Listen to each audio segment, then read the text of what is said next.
Hi friend, let's study God's words. Ang didakin natin today is speech class. Yung Bible verse niya is from Acts 18 verse 9 to 10.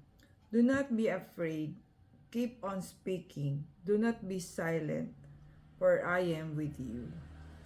So the story today is written by Sis May Auntie. So sabi niya, her story is about yun nga, speech class. So, enjoy daw niya yung speech class niya when she was in high school. So, sabi niya, sometimes you have to write a speech, other times you had to give an impromptu one based on the topic. So, sabi niya, yung mga classmates niya are enjoying her speech.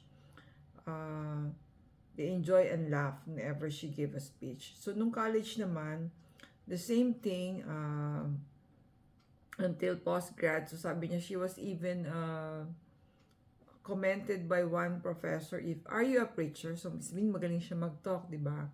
Kasi to be labeled as a preacher, meaning you are convincing in your words, in your inspirational message.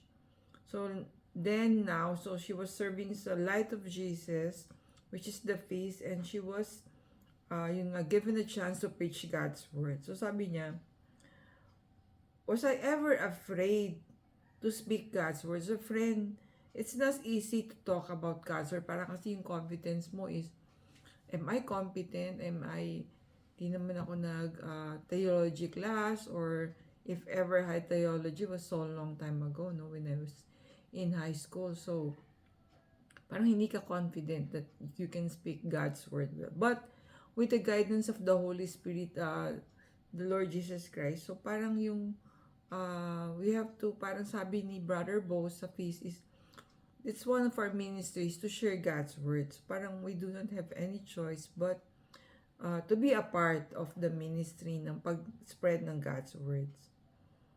So, yun.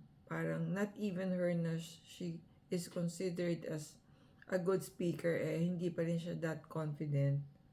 Or there are some anxiety we encounter whenever we talk about God's word. So, yung reflection natin is, don't be afraid to speak the word of God.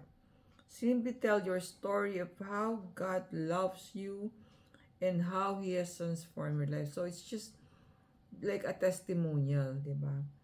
So, Lord, grant me the grace to share your goodness in my life and give glory to your name. Amen, amen. Thank you for watching. See you in our next video.